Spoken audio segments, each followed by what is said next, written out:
If you want to know how you qualify for Social Security, you will want to watch this video.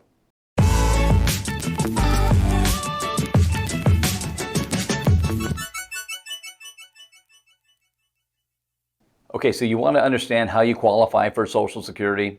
We're not going to talk if it's going to be there or not. We believe it will be, but how you qualify is the fastest way well, the most traditional way to qualify is earning it. And the fastest way you can get there is 10 years of work. Social Security Administration says you can only earn a maximum of 4 credits per year. And if you have 10 years of work, that's 40 credits, and you need 40 credits to qualify for Social Security off your own earnings record. But the key is, in each year this number changes. You can earn $6,040 in a year, and they break it down per quarter. So if you earn $1,510 in a quarter, that's 1 credit. So if you earn 4 times that in a year, that's $6,040, and you earn your maximum 4 credits. So after 10 years is when you qualify.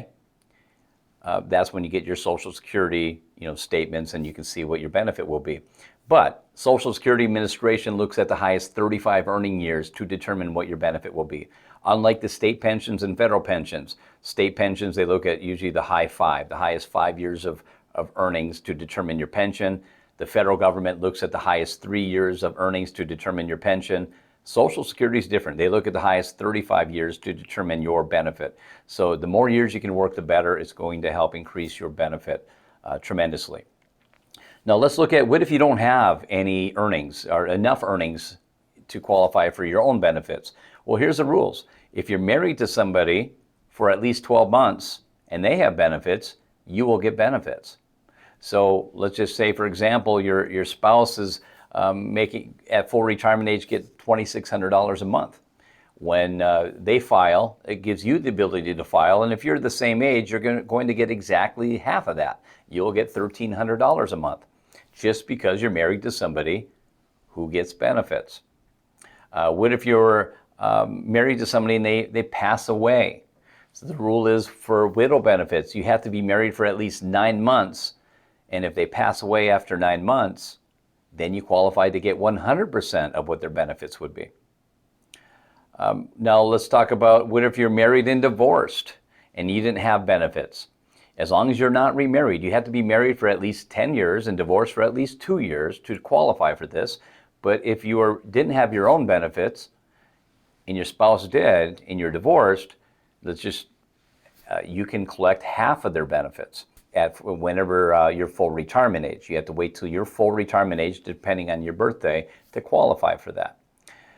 So what happens if, here's a situation, my mom and dad went through a divorce.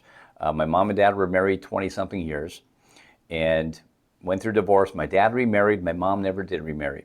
Unfortunately, a couple of years of my dad's second marriage, he passed away of cancer. My mom never remarried. She retired as a nurse at 66 years old. That was her full retirement age. And so when she collected Social Security, even though they're married for over 10, divorced for at least 2, when she filed for Social Security, she actually collected off my dad's earnings. She collected 100% of his benefit. And then she delayed her benefit till 70, and it maxed out to the maximum benefit. Then she switched to her own benefit. Here's another situation. My own grandmother, my mom's mom, was married to my grandfather for well over 10 years. Unfortunately, they went through divorce. Very similar situation, but she was collecting half of my grandfather's benefit because her earnings were less than half of his, so she got stepped up to half of his benefit while they're both alive. And then when my grandfather passed away, my grandmother's benefit got switched from the spousal benefit to 100% of what his benefit was. So there's a lot of different ways you can take Social Security. The key is check in, email us. You want to know the rules. You want to make sure you don't make the mistake and just file for a benefit that's not appropriate for you, because it can make a big difference in your lifetime benefits. I just had a situation here with clients in my office who is also lost a spouse, had her own earnings, and then she wants to get remarried. So the situation was for them is giving some good advice, because if you got remarried after you lost a spouse and you weren't taking Social Security yet off the widow benefit, you don't get it once you're remarried. But if you take the widow benefit from 60 years old or later, and then you get remarried, you can stay on that benefit as well. So it's made a huge difference in the retirement plan and the extra funds they have for that, and planning for that new, that new life together and that new marriage. So if you have questions, reach out to us. We will help you make that right decision with these benefits.